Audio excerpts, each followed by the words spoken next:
Hello, everybody. So, 16-week classes really seem to stretch out. We're ready to start module 3 now. Kind of goes on for a while. Next topics are GUIs and lists.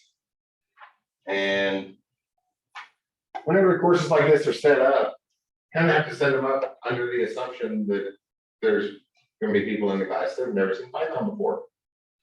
But everybody here has seen Python before. That's that the first night. So there's a little bit more we can do. And the main thing, I want to spend most of the time talking about GUIs. We're going to look a little bit about lists, but the course show was set up to just kind of introduce them. Some people didn't do that a lot. And this is one of those lectures, every time graphical user interfaces show up in classes, I have to let out a heavy sigh. Ivy Tech's a big system, so there's lots of versions of this class running across the state. So I want to be somewhat consistent with the other versions, but when it comes to graphical user interfaces, I am very displeased with the general approach to it all across academia. One of the things in my notes I'm going to use here in a second, I'll pull it out and explicitly state the point. That I'll say it now, that way it becomes a reiterative point. It's a big one. When you release a piece of software and users that might need it go do a Google search and come across it, download it, install it, and open it up, you only have 5 or 10 seconds to convince them that that's the software they want, right? And everybody's aware of that. Whenever I ask that question in class, usually see a bunch of head nods. It's like, yeah, that's about how long. When I install something, look around. If I don't like it, I uninstall it and go to the next thing on the list. And that's how software you develop is going to be approached by users as well. You only have a few seconds. And unfortunately, in a few seconds, what that software does is not going to be taken into consideration. It's that graphical interface that they can look at that makes the difference. And this textbook, not just this textbook, and not just Python textbooks, pretty much every textbook I have ever seen on software development, the sections covering graphical user interfaces, I wouldn't even count as acceptable for dialog boxes. Those little message boxes that pop up. What textbooks cover just very like that. And it seems to be all across the industry. And maybe I just feel very, very different, but it's very important, right? When a user goes to try a piece of software, what that software does is not going to play into consideration. That it's the user interface that they're going to look at and make the decision. Even if they're going to make it decide, look at it for a few things to make a decision between, that initial getting narrowed down to the short list is going to happen in a couple seconds. So there are some things I want to talk about with that. If anybody looked at the assignment for that today, it is sort of in flux. Seems like most people in here are waiting until closer to the last minute to do the homework.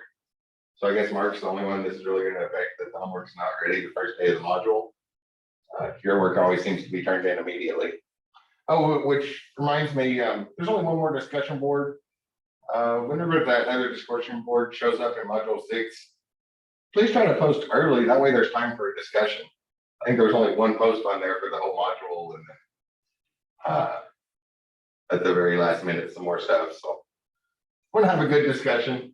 I did come across the topic yesterday that I think might make a good discussion for software developers because it is a big issue.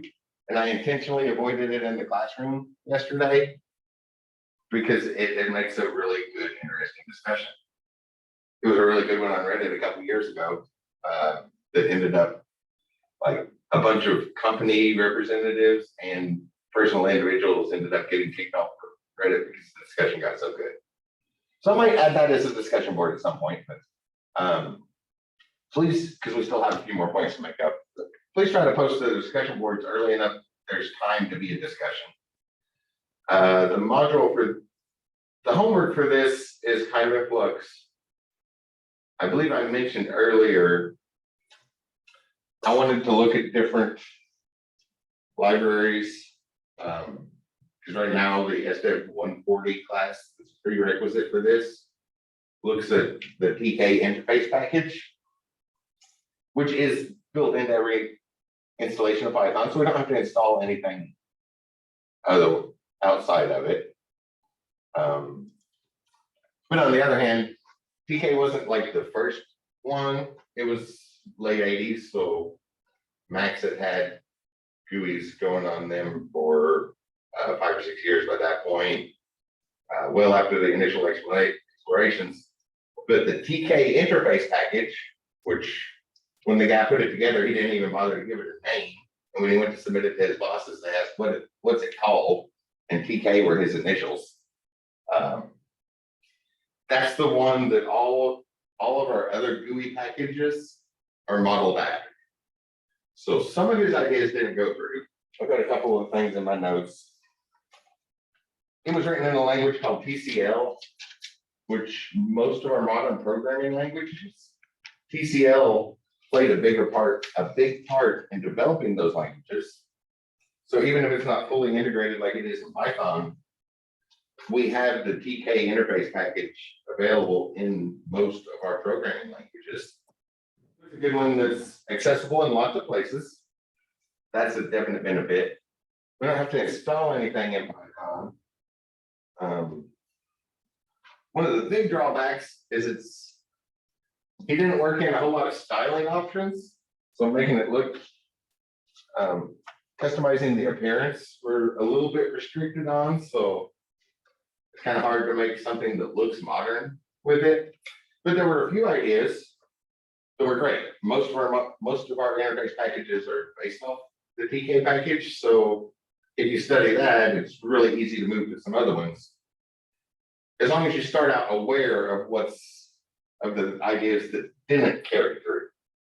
So like the way he set up event listeners with bindings, that's one that pretty much every interface package that came after TK, so all of them that we would use, did use. However, one of the things he tried that didn't even make it all the way across the board in the TK package was to put a click attribute, a click sort of like a data field in the constructors for the widgets. So that's one that did not even make it through the initial design of that package. So it's one to avoid. What else do I have in here? Other packages, we talked about abstract classes. Most of our GUI packages, what comes in the package is all abstract classes. So we can't initialize the button from the package. We have to make our own. We have to make our own subclass of a button. Set those up. Those are some ideas that carry through, but still, TK is a good package. It's a good general one. We have access to it in pretty much all of our modern programming languages. We can use that, or our other packages were modeled after it, so it is a good start. So I decided, oh, we'll go ahead and go with that. That might be debated for too long, but again, there's only one person in the class that seems to submit homework the first day of the module consistently. So be a couple days. So I threw out a couple ideas. One thing had to do with modern appearances. We'll talk about that. This one probably looks like a lot if you read the instructions, but after we go through talking about it in class, it's going to seem shorter. So I'm narrowing that down. I should have something ready by the end of the weekend as far as figuring out which one. There's lots of different modules, so I thought maybe that would make a good assignment. Different options. We will get to that soon. The other big thing for this module is lists. And while everybody in here has seen Python before, I didn't want to actually start using lists until we formally talked about That's why I like our class example so far seems so odd that we're not using the list for those employees. But we haven't actually talked about it. So we'll take a few minutes and talk about that. Just very couple few minutes and then show you a really useful module. Maybe a couple with that, and then we'll get into the GUI stuff and we'll talk about GUIs for a couple days. And then probably the last day of the module, we'll get into some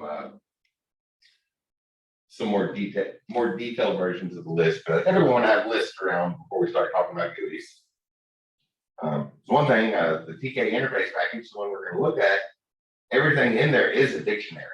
So that makes that's the type of, it's a subclass of a dictionary. So that's the data, that's the type of data those TK widgets are. So we definitely want to see those.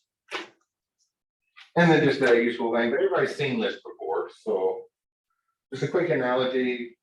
What we've mostly been talking about so far is storing things in variables. That works. We have a bunch of items. We need a place to hold them. You might recall a variable is just a named location in memory. Computers deal with numbers, so the computer is going to give every spot in memory a numerical reference. But a human will never keep track of that, so we just assign some numbers with track of it. And we got a bunch of stuff to hold. Storing in variables works, but for an example, let's consider going to school, right? Everybody's on the Zoom call here, but I have a feeling that you had to go to a classroom at some point, right? Well, we've got a bunch of stuff we might need to carry to school for our day of school, right? Got a couple folders, a book, notebook. So I got over here, a calculator, probably need that. Start stacking stuff up. Oh, anymore, want to make sure we got a couple masks, maybe a main one and an extra one because these things break so easily. Pencils, pens, all sorts of stuff to go about carrying our day at school. Whoops, dropped a couple things. Luckily, nothing breakable, but just a bunch of individual items. Works fine. And that's what we've been doing with variables so far. We just have a bunch of things that we need stored. So we create a reference to a spot in memory and store them there. But as you all are probably well aware, this is certainly not the best way to go about your school day, right? Especially since this stack is really small. You may come to an Ivy Tech campus and see nursing students walking around with, like, say, a med-surg book that's 4,000 pages thick. The sort of thing that they always use carts with wheels and not carry by hand because that's a big book, along with all the other stuff they need. There's better ways. I already dropped some of this stuff and indicate that. The most common better way is something like this, right? We have a backpack. So instead of this loose pile of stuff, I can just stick the calculator and the pencils and the mask in this small pocket. Throw the notebook and folders and textbooks into the big pocket.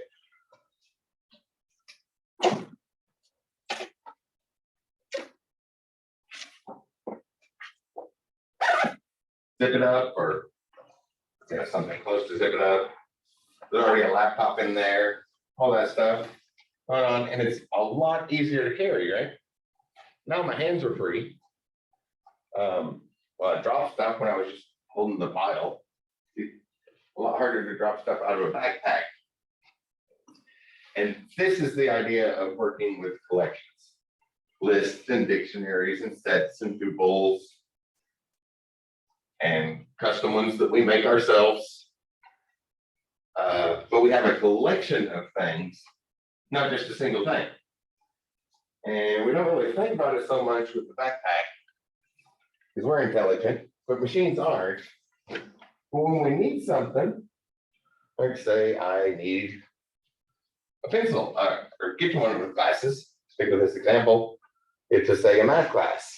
So I'm gonna walk over to the backpack and just dig through everything in here until I find the stuff I need. We got other things. So start looking at the stuff that we put in here. Textbook, is that, what we need for math class? Need a notebook, a calculator, and a pencil. So start digging through this stuff. A textbook, is that on the list? No. So check the next thing. A folder, is that on the list? Nope, that's not it. Next thing, oh, there's a notebook. That's one of the things on the list of stuff to need. There's a couple other things. So really I was just looking for something specific, so I need to go back to the beginning. Textbook, nope, that's not a pencil. Folder, nope, that's not a pencil. A calculator, nope, that's not a pencil.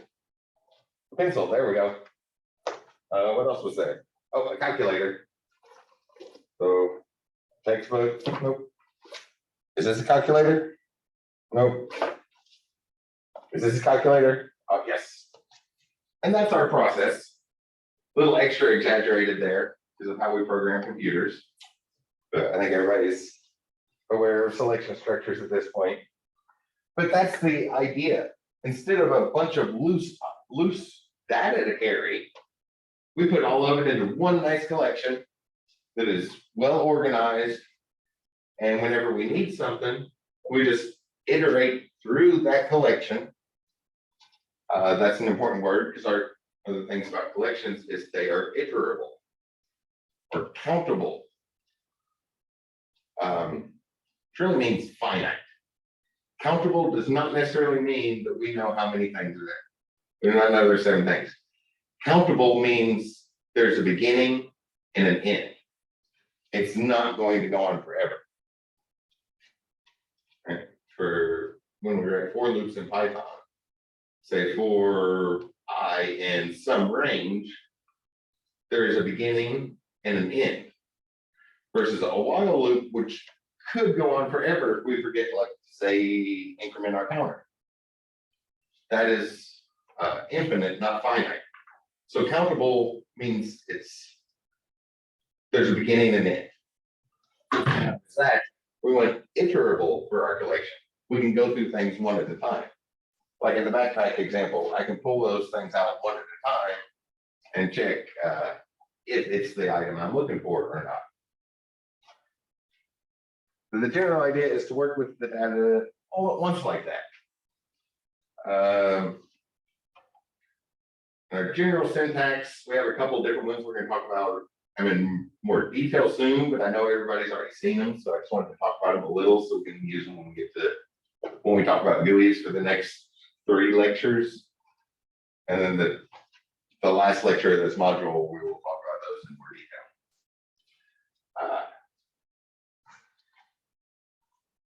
So I think everybody's seen them.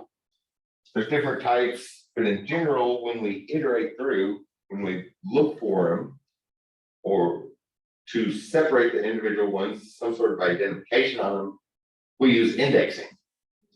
We can have different types of indexing. But in Python, whatever we have, I'm just going to write my collection for a generic one. I like to use, as a rule of thumb, and this carries over to other programming languages, not just Python. If we just have a reference name, that means store something. That's a variable. If we have a reference name in parentheses, well, that means the parentheses means do something. That's our function. So that's kind of our standard symbol for function. And when we have square brackets, that's like saying store a lot of things.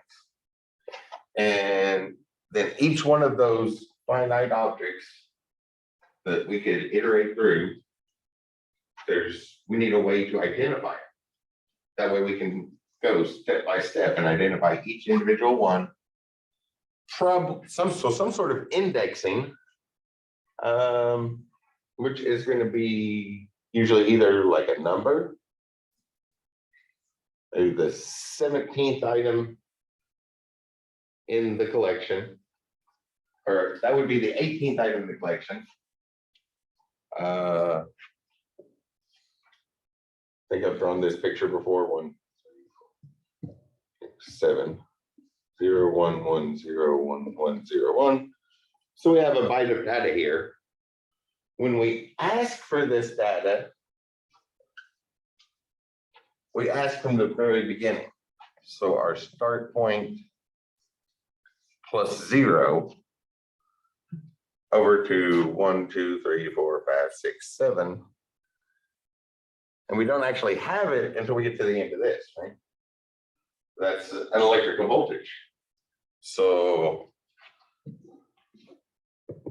in von Neumann architecture, so we have our voltage is up down here, and then it goes above a threshold and back down.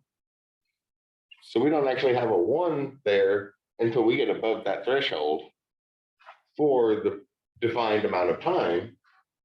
So we have to go all the way to the end before we can count that one. So we ask for the beginning, so plus 0, but we count at the end, which is going to be 1 more than where we index it from, where we ask for it from. So we have that slight discrepancy there. So index 17 would actually be our 18th item in Python. Some languages do start at 1. Python does starts at 0, follows the normal. We didn't do anything special. We ask for the beginning and count from the end. So if that's the last item, we say it has a length of 18, just went off from the index. These should all be things everybody's heard before.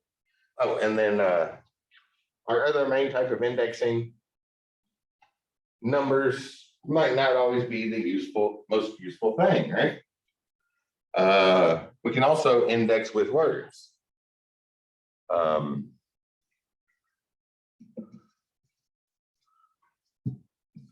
We use the word maximum as the index for the largest element in there, the biggest element or something, just to throw a word on there. I think everybody's seen that. In Python, we use the term dictionary for these types of lists. That name varies. It's a data structure we will have in all of our different programming languages. We have key value pairs, where the data is the value we want, but instead of using a numerical index, we come up with a useful key. The keys can be a numerical index, but usually if we're doing that, we use a string. In most of our languages, that's kind of our most powerful data structure. We're going to talk about that word when we talk about lists in detail. Data structure, the short version is databases or storage, and data structures are in memory, in RAM. We need to get stuff out of storage, into RAM, through the CPU, and back out of RAM as efficiently as possible. So that's where our data structures come in. We'll talk about that soon. That's stacks and queues and things, and one of our key points this semester we'll talk about introducing data structures. But that's on down the road. So our indexing, we can have some sort of key value pair. Usually strings for the keys, because if we're going to use numbers for the keys, then we might as well have just saved ourselves a little bit of typing and used a regular list. But it works both ways. In most of our programming languages, the biggest power of that is that the things come in pairs. That key is always tied to that value. So we can send that pair to something else. Our variables, and by extension, our arrays or lists, or even our functions, they cannot leave our current program. They are restricted to the piece of software we're currently working on. But the things with key value pairs, in Python we call them dictionaries. and this doesn't apply to Python, this is just in general. The things that work well with other programming languages, I guess. Python, their dictionaries, and Java, we use the term maps. In PHP, we call them associative arrays. We associate a word with the data instead of a number with the data, like a normal array. There's different terminology for it, so that's one that's different. But that data structure, because the things come in pairs, that's the data structure that can leave our software and go to other software. By far, the most popular version is the one from JavaScript. So popular that pretty much every programming language works with that by default. They're called JSON objects, but they're essentially Python dictionaries. And until you go passing functions through JSON, if you just looked at the text, you couldn't tell the difference between a Python dictionary and a JSON object. We have that issue that Python doesn't play well with others. So you have to set all your keys up as binary strings, make them actual Unicode, and then do a little bit of pre-processing on your Python object data types before sending them to something else. So that doesn't transfer over as well, but it's an important one in general, because usually that's the one that goes to other places. The easiest way to do it is every programming language accepts JSON. So Python works with JSON by default. So if you have a dictionary, just turn it into a JSON object and you can send it to any other programming language that exists. We will see that when we talk about Lisp. The main thing I just wanted to talk about them a little. We're going to talk about it in detail. I know everybody's seen it before. So work with a whole bunch of data at once instead of working with the single pieces of data one at a time. And a quick pass on the notation, because I wanted to show something else really, really useful as a segue to GUIs. We're going to talk about those in detail, and I believe everybody's seen them before. Does anybody have any questions while I pull this up?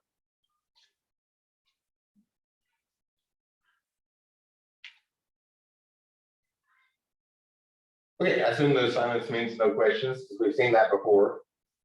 Just a quick pass at the syntax, and I wanted to show a really useful tool, which I don't think is on this one. Let me check. TQDM. Can I zoom in here?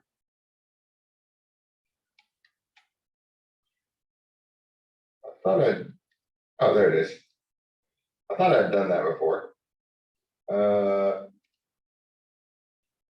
Okay, no module named TQDM. We need to import that. This is a really nice one. While I'm at it, I'm doing another one here. You get the zoom buttons out of my way. Then do another one here, just to check if it's here. Numpy is how I always say it. Numerical pi. It's a lot like your math library that came with Python, only much better. Anything numerical we want to do with Python, very good programmers put a module together for that. So I'm going to use, and I prefer the random numbers from Numpy or NumPy, I guess is how it probably should be pronounced. So I'm going to install both of those real quick. Pip install NumPy, and we've seen the installers before. Got to check the manifest and do a few things. Is it not running? I guess it's running really slow. Maybe I should do it from the other one.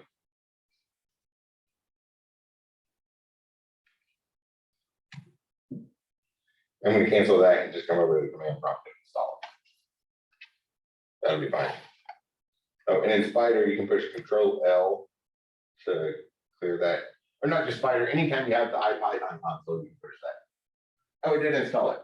Okay, so I was wanting to see this stuff though. So I'll come over here to install the other one. Python, run the pip module and install PQDM. And zoom in so y'all can see that.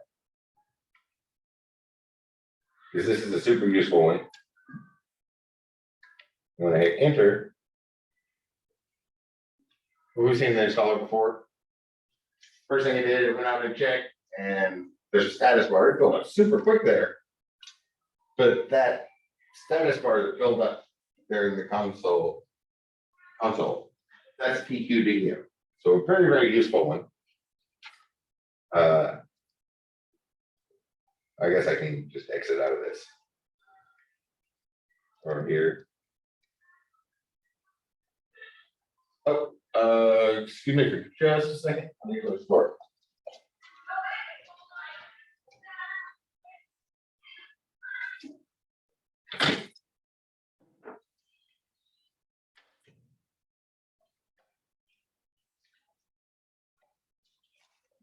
Was starting at 7. One of the high schools right up the road, they don't have an auditorium, so their drama clubs use our auditorium.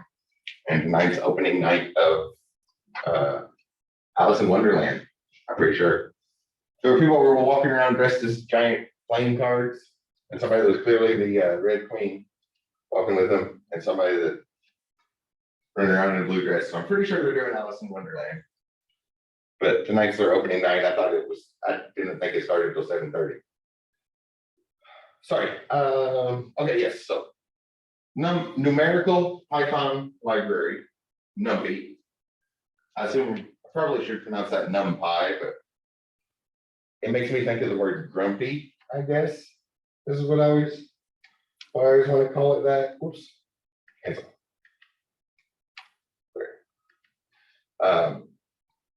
Has a lot of things we might want to do with numbers.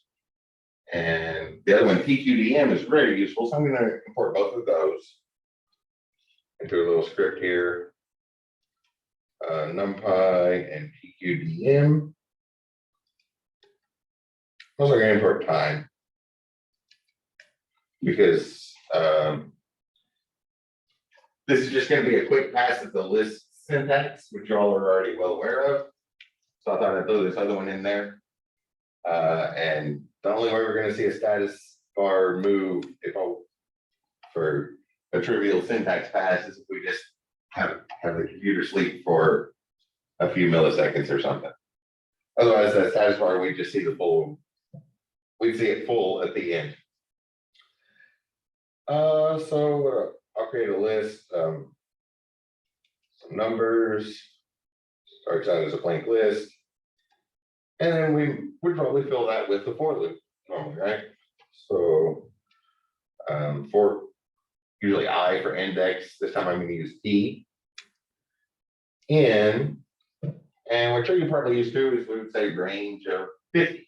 And then we put 50 numbers in our list. Or we walk through whatever we want to do 50 times. I'm going to modify that just a little and put the range inside of this PQDM function. I don't know, range of 75. That seems like a good number. So instead of just in the range of 75 in the PQDM range, which I really should have looked up what those letters stand for. I have no idea what that's an anagram for, but I know what it does, and it's a really useful one. Then we can just fill the list. So like some numbers, got a pin. Oh yeah, if you want to add something to the list, append is the easy way. There's an easier way that we'll see soon, but I want to wait till we talk about stacks to see the easier way. Some random number and that Numpy module. I'm just going to say it that way instead of saying it twice. It's obviously an abbreviation for something, so whatever flows out of your mouth is easiest is fine. It reminds me of the word grumpy. That's why I always want to say it that way. But it has a random module in it that behaves a little bit better than the default Python random one. I generally prefer it. We'll just take a random number from that.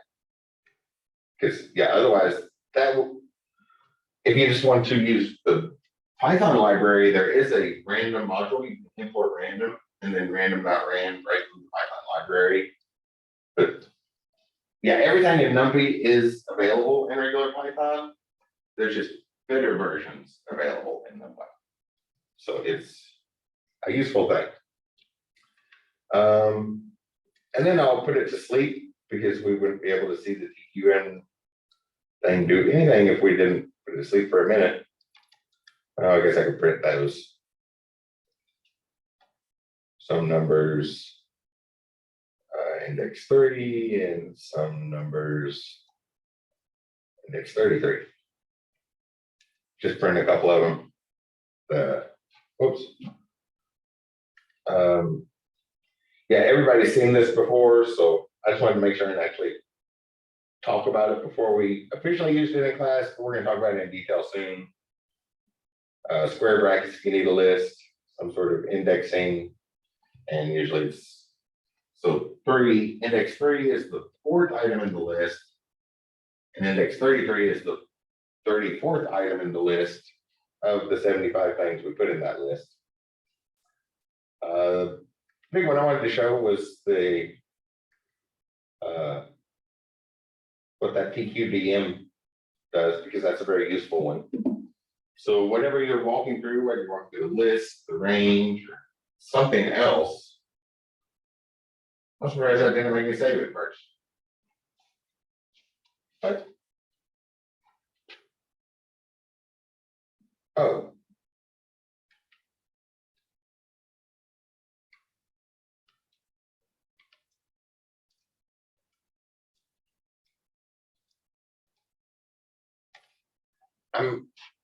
Oh, yeah, I can save that. Sure, that'll work. This one doesn't necessarily need to go in gap. I'm just going to use this to work so I don't have to type TQM.TQDM. That seems redundant.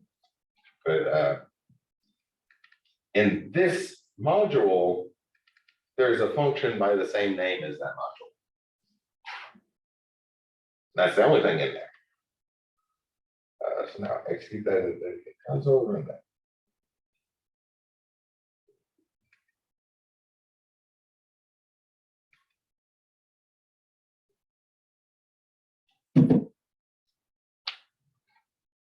There you go. So you can see that as that list fills up, we have that nice little status bar telling us what's going on. And then it fills up. So to hopefully pick something up from the Python, the list syntax, since everybody's had some Python before, that is a really, really useful thing. I guess if you do it this way, you just need to type the redundancy. It's tqdm.tqdm. So from the module, a function of the same name. And it gives us this nice little status bar. Might as well print out the whole list. We can index individual ones, or we can print the whole list. The status bar is really, really useful, especially when your software starts doing big things. A indication to the user that something's happening. Because otherwise it would just look like it was taking a while. In this case, because of all those sleeps that we put in there. Then we can print the whole list out. Oh, something in the chat room that I did not see. Oh, thank you. TQDM means progress in Arabic. I'm not going to try to pronounce that word. But yeah, it's got some vowels in it in Arabic. So that means, okay, I always thought it was an anagram, but I never looked it up. Thank you.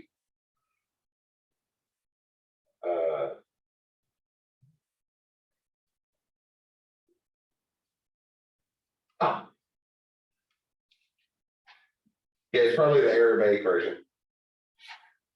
So they went there. So we got that, and then it printed out this extra, the list directly.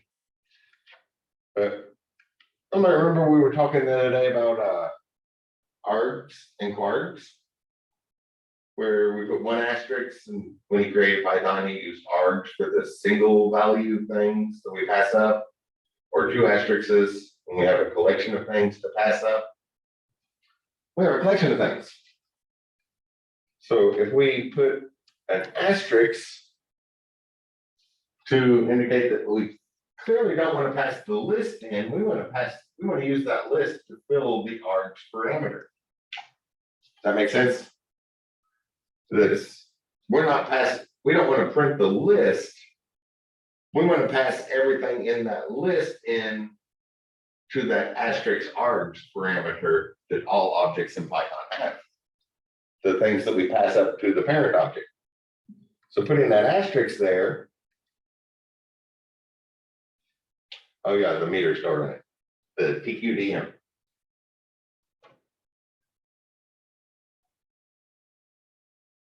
You'll notice that it prints without the square brackets. Because now we just have a whole bunch of variables.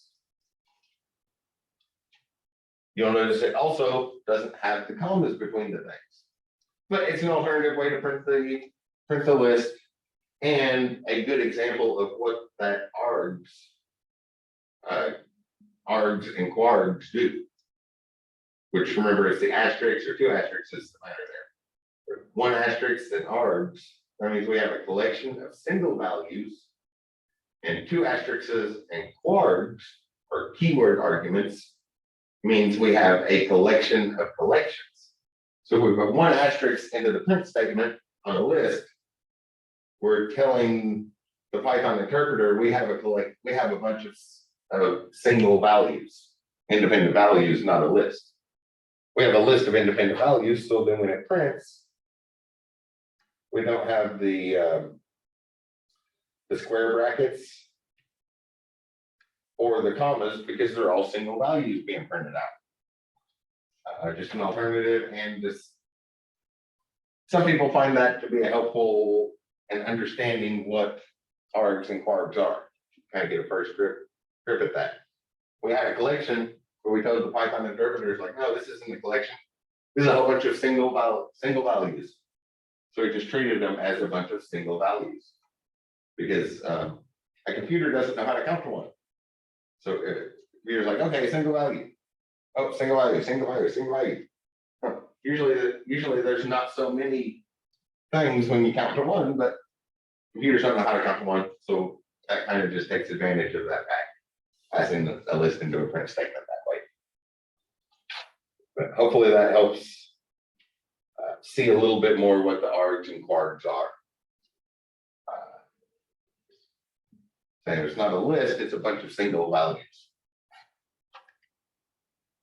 And the TQDM is a useful one because the other part was just the syntax on Python, so that we've seen that before we start using it. And we'll talk about lists in detail soon. But I'm talking about GUIs for a minute. Because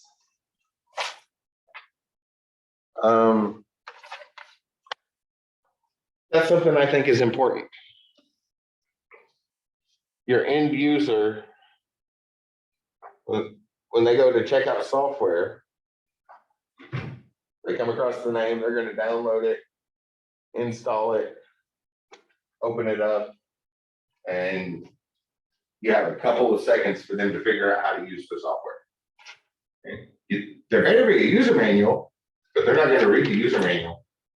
They're going to make the decision to use a different piece of software long before they get around to reading the manual. That's for looking up the fancy details. So I guess here's the thought. Users know there are a lot of options out there for software. As a result, you only have a few seconds for them to make up their mind whether they use yours or uninstall it and check something else. This means they won't be checking how your software actually deals with the problem it's solving. In that couple seconds, they're not going to run your software and evaluate how well it fits their need. It's an appearance thing. We're talking about humans. We are a very visual species, right? Humans base everything on what we can see. many magicians have made a very good living off the fact that humans base everything off what they can see. And what humans can see can easily be fooled. Along that point, sometimes the software doesn't even necessarily have to run great. Right? For like a mobile, maybe a mobile app, something on the phone, you could write something full of bugs, an app for a phone app full of bugs that crashes every 5 or 6 steps that the user wants to do. But if it looked like the computer input panels from Star Trek: The Next Generation, people would still be happy with it, even with all those crashes, just because of how it works. And that's just the simple fact of the species we're making software for. So we'll keep that in mind. As a result, I think GUIs, I keep using that word, I should write it out. GUI, which is a graphical user interface. We saw that word explicitly defined the other day. The connection between two systems as a noun, or a verb, connect two systems together. So we're going to connect users connect to graphics, and then graphics connect to software in the background. And the anagram is really close to something easily pronounceable.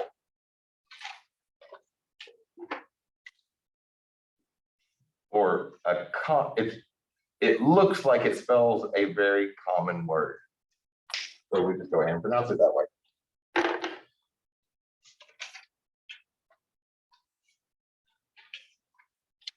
That's going to be the most important thing to your end users.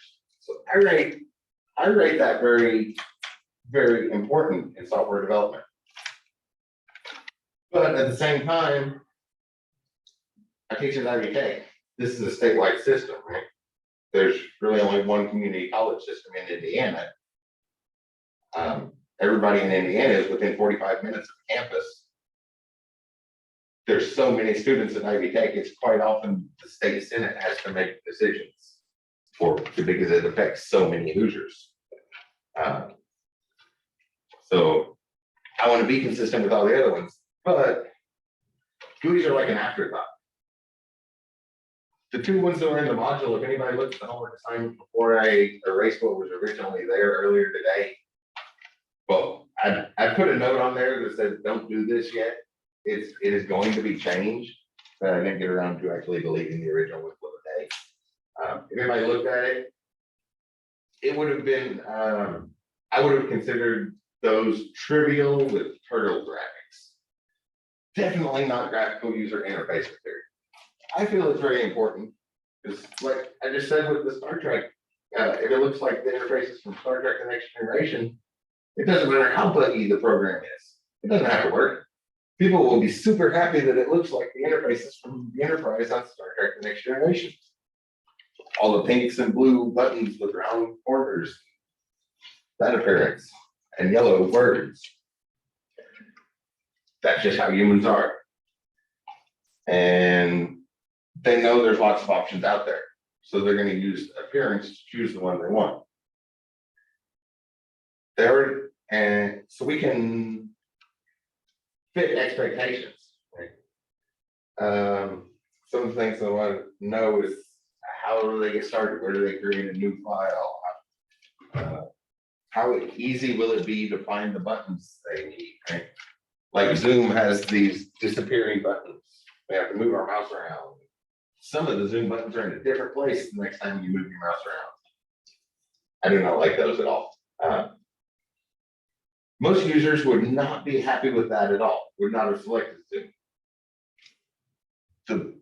The benefits of Zoom is it has better video compression than any other video conferencing software.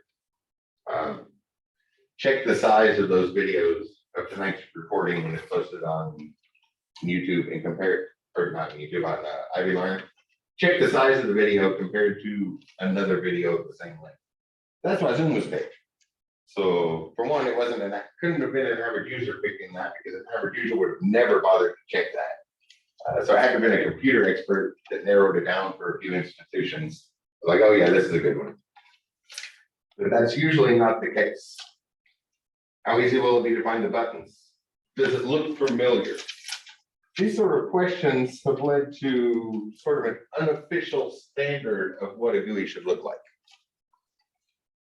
I have 3 pictures here I want to draw. There's one I'll call traditional. That does not look like the letter D. The traditional one. So we have our screen, some sort of logo picture over here, then our minimize, maximize buttons up there, maybe a label. That part comes from the operating system. So if you're on a Mac, obviously these buttons are going to be over here inside circles and color coded. I think everybody's familiar with that part. That's the basic window. So in our TK package, when we say TK, that's what we get. But the users, the traditional style, up at the top, there's sort of a main menu, a file menu, an edit menu, a view menu. I'll just start with those. And if we go to the file menu, the very top button should be new file or new project, depending on what the software bases things on, right? The stuff we're familiar with. Then down at the bottom, there's some sort of status about what's going on. So I'm going to erase this very top of the picture. That's just part of the minimize, maximize, close buttons. Those are kind of trivial for the point I was going to make. And then in the traditional one, right below that menu, we would have another section with a bunch of buttons.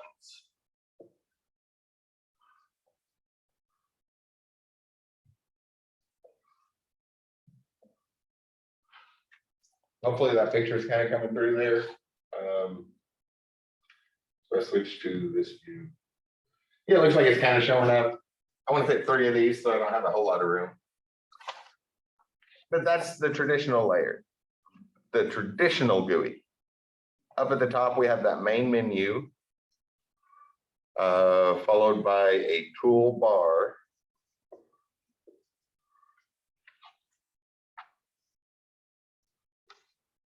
Then our primary input-output stuff goes there. Most of the places where the user is going to type, where they click on stuff, the work happens here. So our primary in-out for the interface between the user and computer graphics, and then the computer graphics interface with programs in the background. And then down at the bottom, we have a status bar.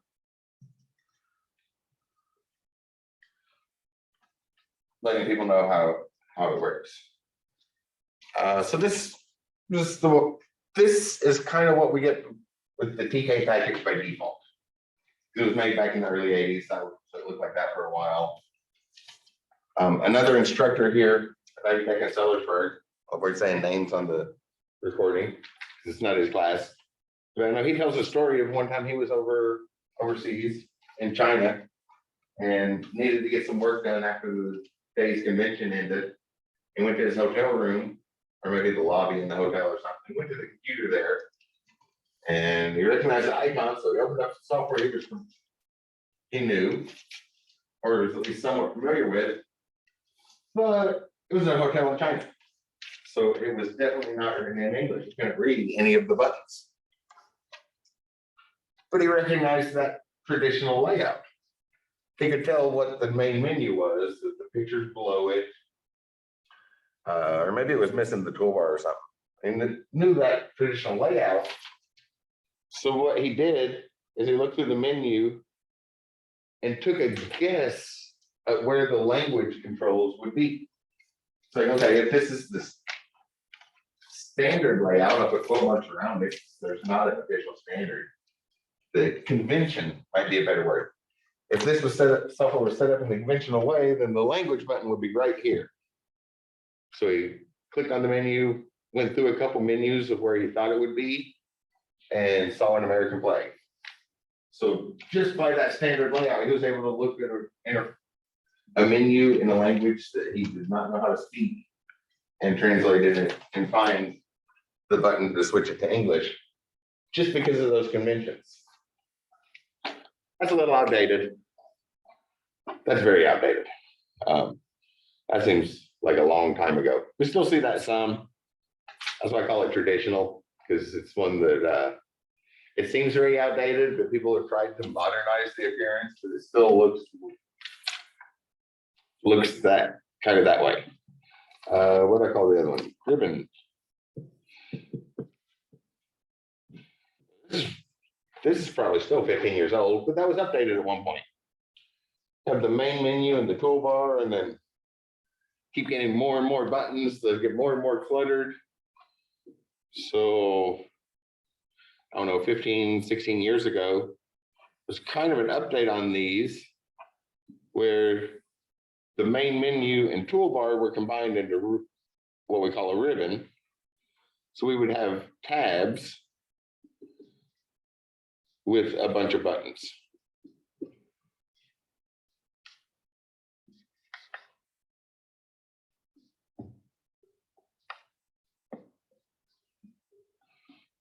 And then other tabs that have different buttons.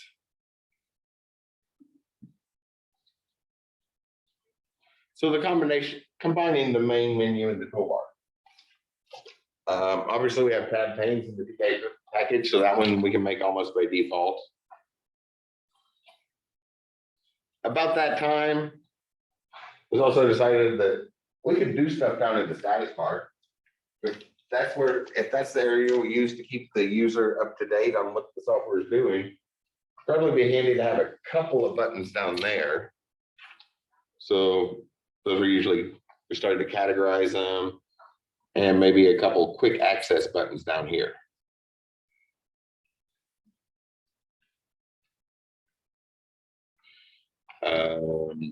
So I didn't leave myself enough room for the labels. So up top, we have the ribbon,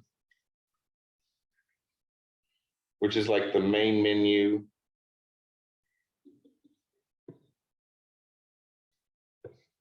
Plus the toolbar. Then down at the bottom, we have the status bar. If I can spell that word correctly. We have the status bar, plus some quick access buttons.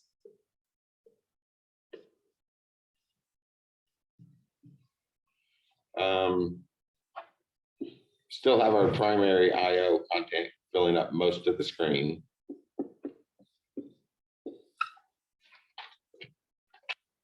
Things y'all have seen these, some conventions, right? If you open software and you see that main menu up top with the toolbar below it, the status bar down at the bottom, you kind of have an idea what to do on it immediately. Same thing if you open it up and see a ribbon up at the top, like, oh, this is like Microsoft Word or Excel or something. Dealt with ribbons before, and you know how to look for the buttons and hover your mouse over it and get a little hint text to tell you what that button's for. A few years later, decided that stuff didn't really need to show. So we got what are called hamburger buttons. Sort of the current modern.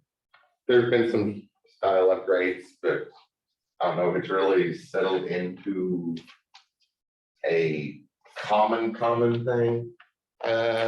Suppose this, but a hamburger button is pretty much the whole thing becomes our primary IO.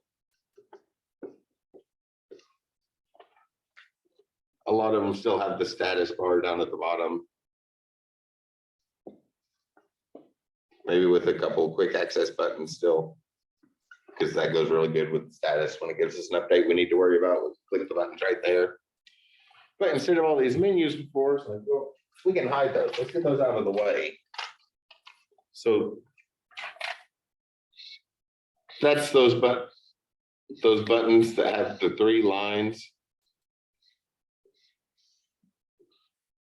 Called hamburger buttons if you hadn't heard the name before. It's like the hamburger patty between a shoved into a bun. And when you click that, a little hidden menu pops up. And over here is essentially what was in your toolbar. So this stuff kind of evolved, we combined them together. And now, I guess we hide them. A lot of them, if there's a lot of stuff, there'll still be a file, edit, view.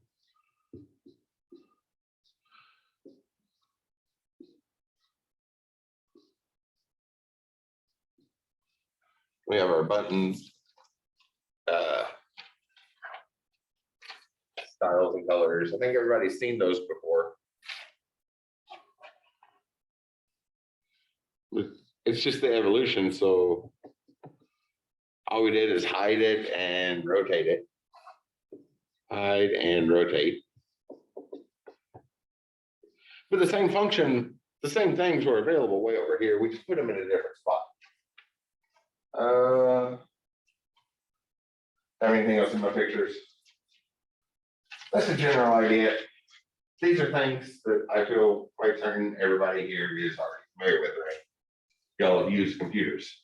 Y'all have probably seen some software in all 3 styles today. I'm feeling there's a pretty good chance of that, right? Especially since homework was due a few minutes ago, so a lot of y'all were working on homework today. We have those different styles. I guess disappearing buttons are showing up more and more, and I just don't like I don't like disappearing buttons. Maybe that's why I didn't draw a 4th version. It's still calling hamburger buttons modern.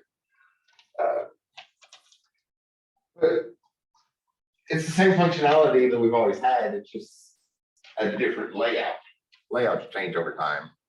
So everything we need to make this is in the TK package. So that was one of my thoughts for the assignment. Is we don't directly have a hamburger widget to go ahead and set up this menu the same way we have a tab pane or whatever TK calls it. Nope, they call it notebooks in TK, which is a word that was used elsewhere between 1989 and today. So that's called tab panes in most of our languages, but we have those. We have the main menu widgets, we have the toolbar widgets, or well, that's just a frame, and we have button widgets we can put in there. But these 2, all the parts are there. We don't really have a hamburger widget, so that was one of my thoughts on the assignment.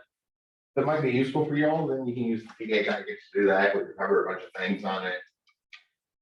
And I was also thinking about doing it in a class, just to make sure it works right, because I thought it'd be a very useful tool for you. So it's one of those assignments, just follow along on that tool and then submit. Follow along on the class example and submit it to get a bunch of points on the homework. Or customize it and improve the class example and submit it to get the homework points, and then you'll have something nice. Because another thing I was thinking, back to a point I made earlier, I feel that graphical user interfaces are very important. So there's a good chance you'll see that in homework assignments to come. It's not just going to be write this program. It's like write this program and put it up, put a GUI to it, so that a user clicks buttons to do it, not does stuff in the console. Yeah, another homework assignment, the one that is probably going to happen, is to pick one of these standard layouts, sort of thing that a typical user would open up and recognize what to do with immediately, and redo some of your module 1 or module 2 homework on that GUI. Then you're just studying a GUI, you know, folks have the background stuff. All you need to do is move that into a function and have your buttons call that. And also more than one way to do stuff, right? When we run it in a console, I guess most of the stuff so far that we've done, it's like it runs in the console and there might be an input function called that throws up a prompt and asks for a number. So it runs in the console. There's one way to do it. I guess our options are whether we run it in the standard Python console or the IPython console, or there are a couple others that aren't as common. Those are the two big ones. But like where do we run the program is kind of the only discrepancy there. There's really only one way to do it. We have lots of ways to do this. So I'll just play the traditional one. So in the file menu, the top button is probably the new file. The very first button there is the new file button. There's also a new file button, probably here. One of the first couple ones there is probably a new file button. There's also a right click somewhere in our empty space, and then we get a menu. And new is an option there. Or aside from a right click,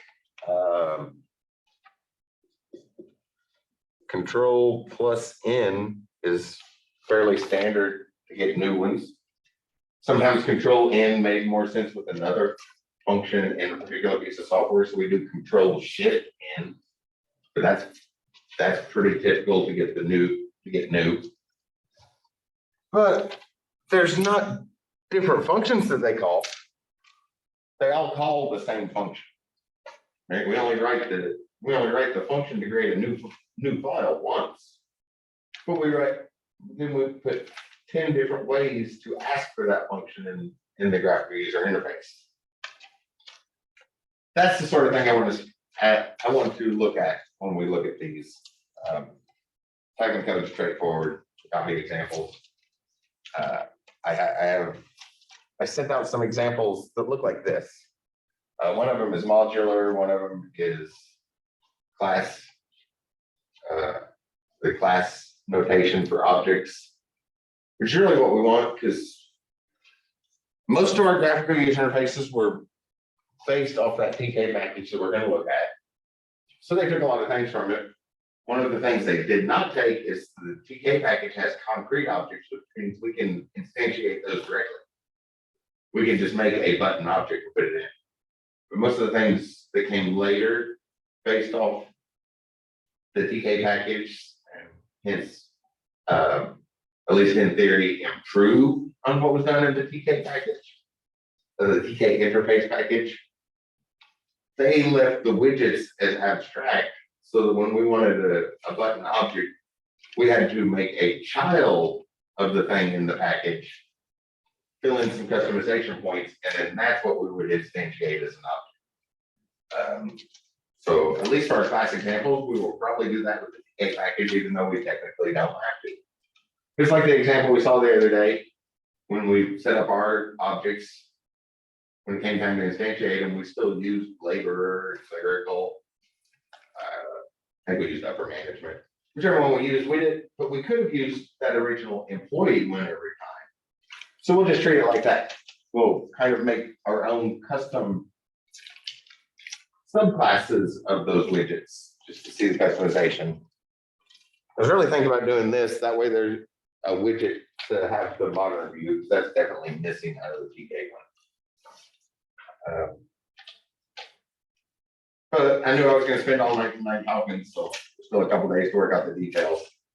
And I definitely debated on that, went back and forth, trying to decide, probably longer than I should have, because I got pointed out earlier, I just erased the original instructions today. I put a note on there that said, don't do this assignment yet. It's going to change. So kind of last minute before I was making up my mind, it's like, okay, yeah, we're going to do this. And then, so I should have those assignments up by the weekend.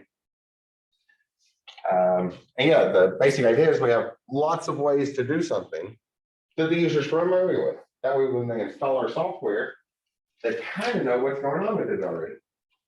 Don't have anything else here. The hamburger hamburger menu widget needs made in TK. That didn't show up until about 25 years after TK was created, so it is definitely missing from there. We could use it because a lot of things about TK are easy to use, so if we had a modern appearance there, it would look nice.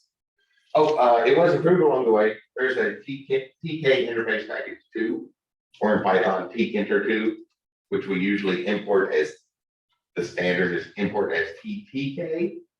And we have TK and TTK, and they have updated buttons, and it takes cascading style sheets, which is an official standard. There are lots of options for them, so I did want to look at that. Another option that I was laying on these is we're going to talk about the TK package, but I believe everybody would have seen that in the class that was a prerequisite for this. So what did I do? Oh yeah, I just Googled GUI packages in Python. And I looked and looked and looked, but nobody had pictures. There's a whole bunch of blogs that are like 10 best, the 7 best, 5 best. Tons and tons of those, but nobody took any pictures of them. They just talked about them. But there are some that look much, much better than the TK interface package. We always have that. One of the things I was thinking about is maybe have you all look into one of the other packages. Am I making any notes here about these? Oh, I didn't make any notes, but these lists are going to be very similar. PyQt, we do pronounce that Qt as cutie.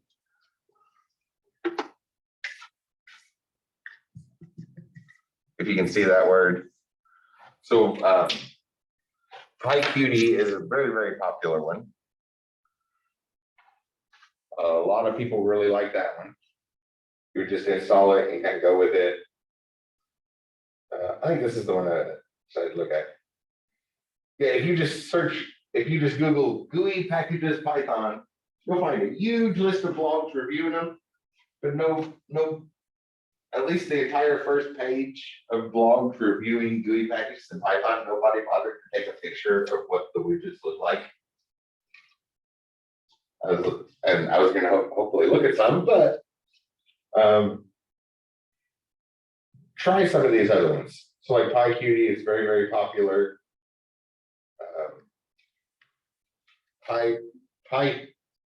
People. I always want to say Py people. We're supposed to pronounce the word PYPL, but we're supposed to pronounce it like the word people. It just doesn't flow off my tongue very well. But Py people knows about it, so we can just do pip install PyQt 5's the latest one, I think. And then we just make our own object that inherits from this main window object. And then we just start the main window. And then put a bunch of stuff in there. You see that that's the most basic stuff. Why did this stop scrolling?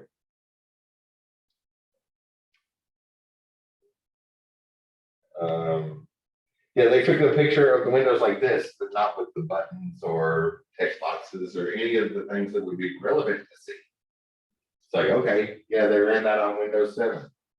It would be nice to see what some of the other stuff on there look like. Then tkinter, this is one we're going to look at, so this won't really apply there, but we can make an object that extends that. With TK interface package, we don't have to make it a direct subclass. What I like to do is pass that root element in to the constructor, so then I can call it separately and the pictures sit on top of it, basically. We'll see that that's the one we'll see in class.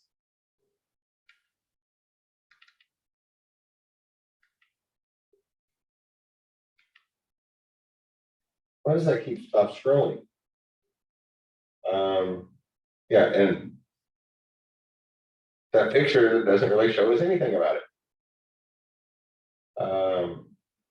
Pi side, I've never used that one much. I can't tell you much about that. You can use that.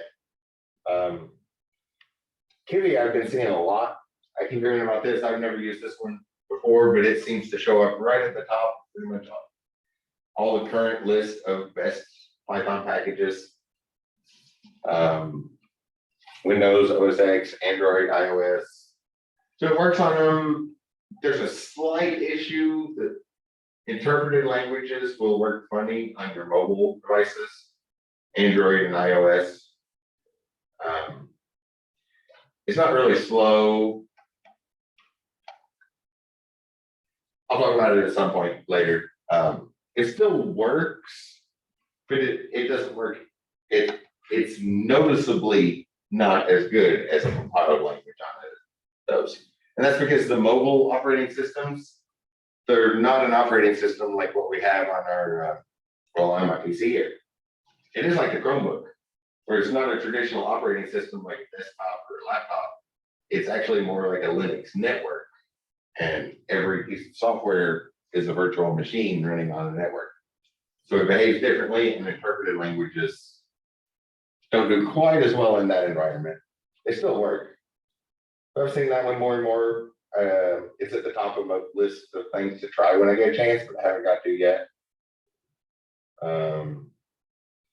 WX Python is definitely my favorite. It uses native libraries. So they didn't program in instructions for what a button should look like. They didn't program in an instruction for what an input box should look like. Whenever you're looking at GUI packages and see the word native, that word in there somewhere, surely it's there.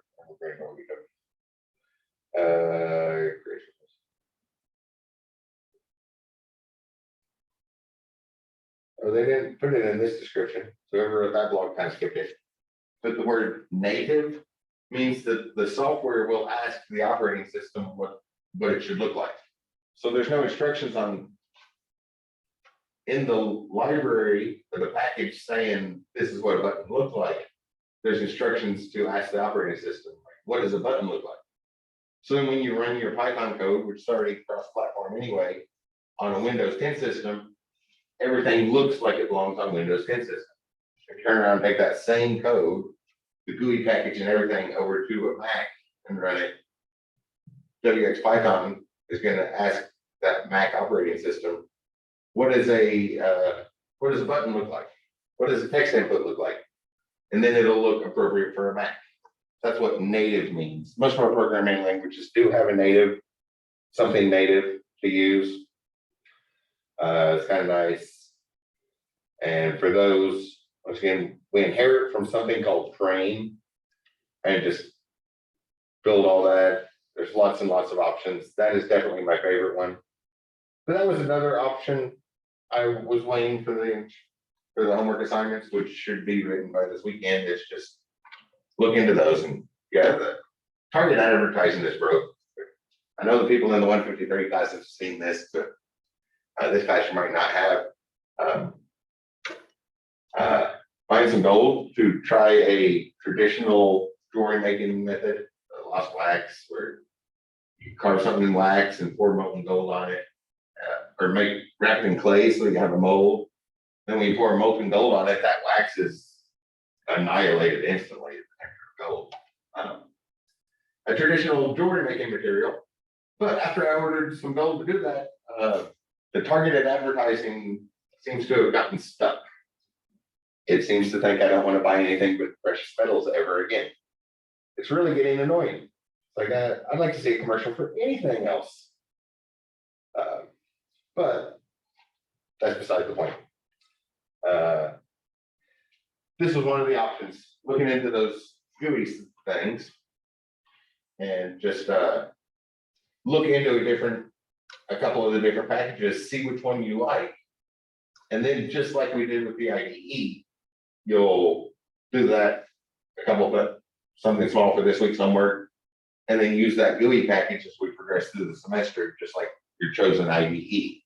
Like that's how you put your software together to work with that GUI package and get familiar with one. Because I feel that it is a very, very important thing. I just GUI packages in Python, and you will see lots and lots and lots of people have opinions on it. I didn't even click the videos tab. I mean, the videos have lots of pictures comparing them. Yeah, 10 frameworks, 5 frameworks. So those will have pictures, so you can look at the ones, see which ones you like, see them, write the code, talk about it, get some opinions. I did send out some files earlier today that have a stripped down example. We'll look at this for the last thing.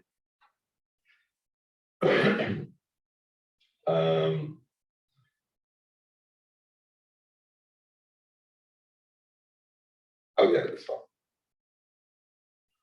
Oh no, that's not it. Those files for the other class. Where'd the ones for this class go? I'm in the delete folder. Nope. It must have been on a different computer. I thought it was on this computer.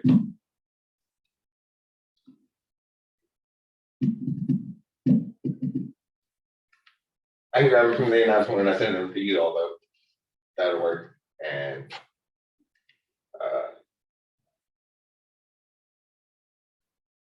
give you something to start looking at this evening. There are lots of options for GUI package to get you a start. Yeah, just Google that, you'll see a lot of options. And this just sort of the standard appearance is like what's drawn on the board here. The general appearance. I can't even remember when I wrote this now. These two things, it was probably 4 or 5 years ago that I wrote these. Downloads.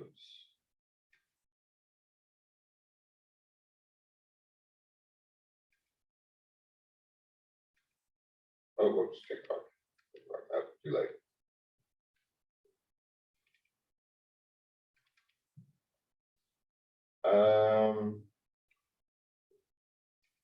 Open Spider.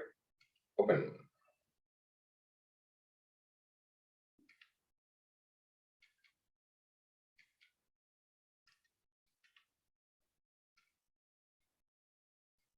So both of these do the same thing.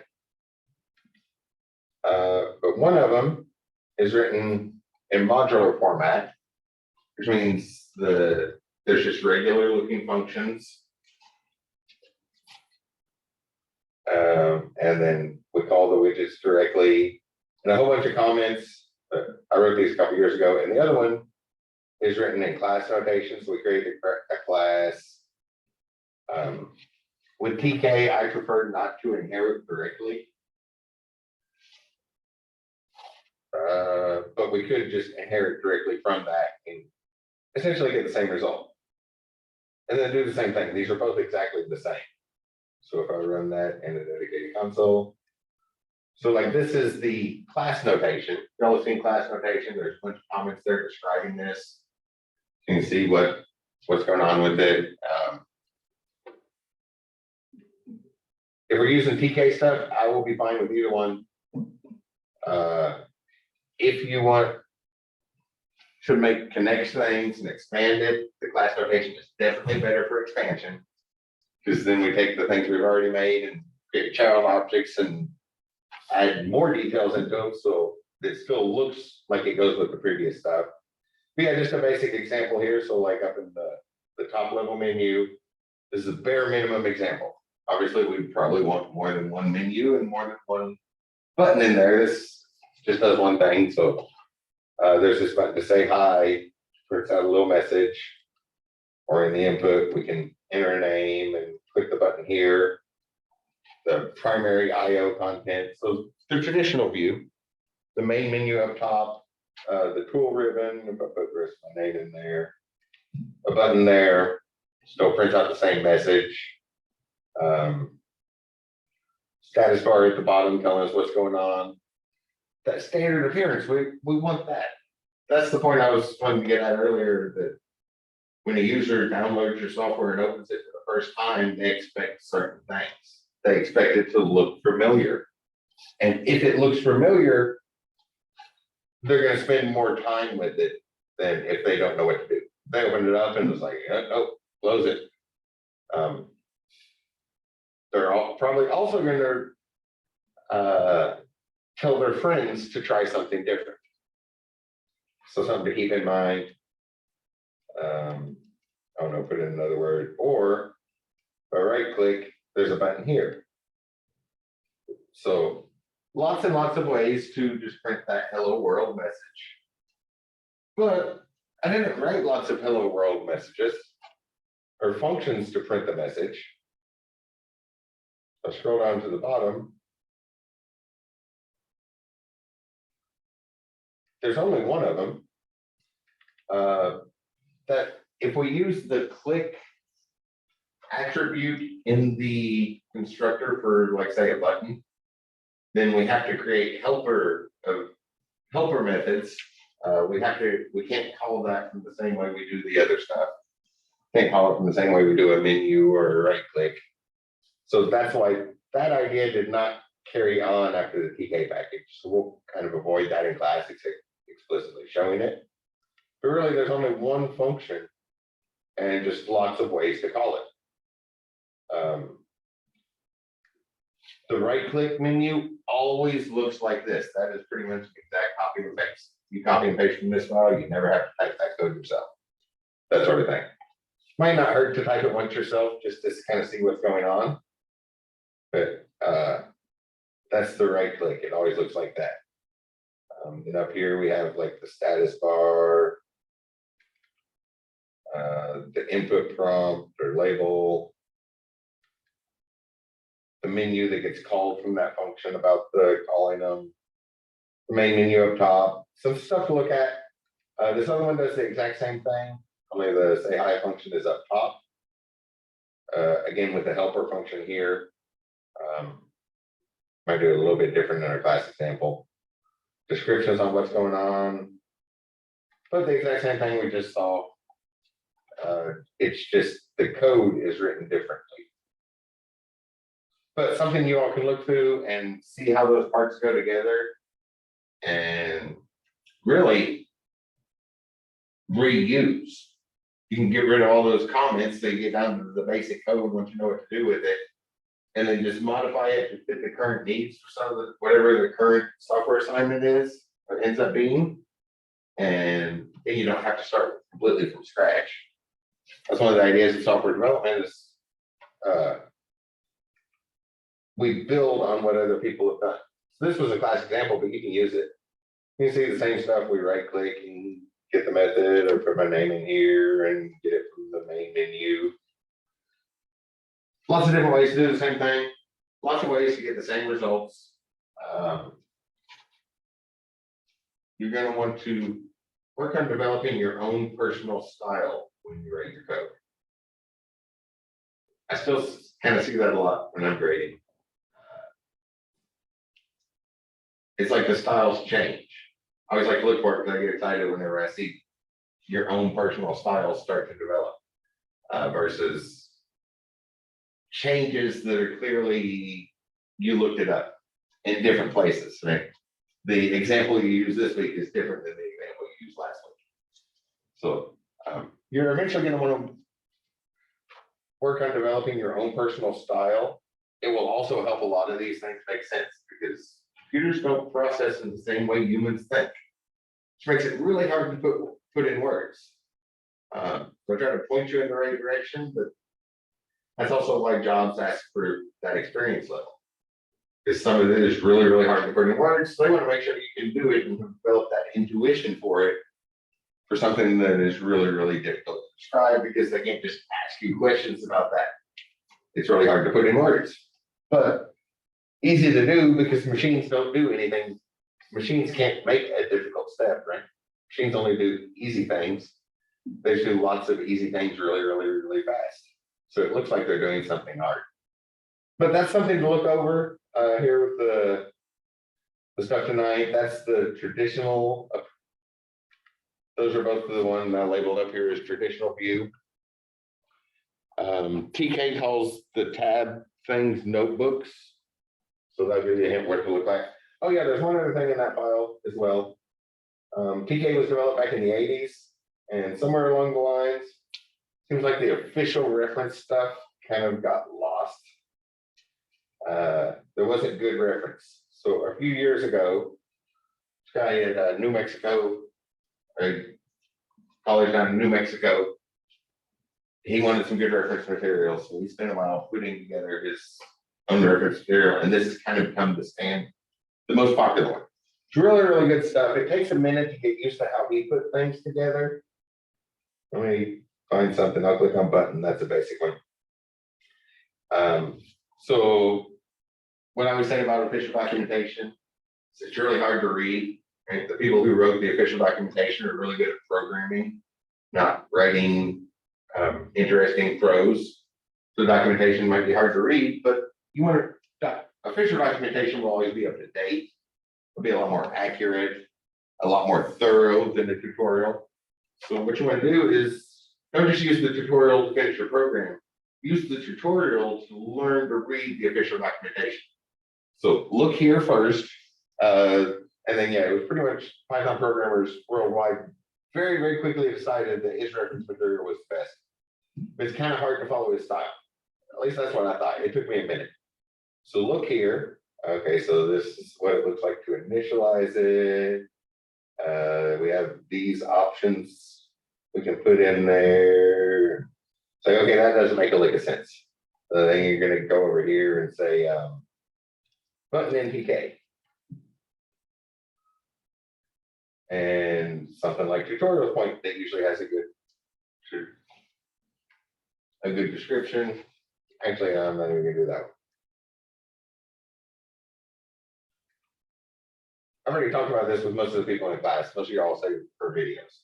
Oh, that guy at the top's great. He does great explanations. It's like, okay, I've seen that guy talk about Python before. And click on his tutorial. Go in there and watch his tutorial.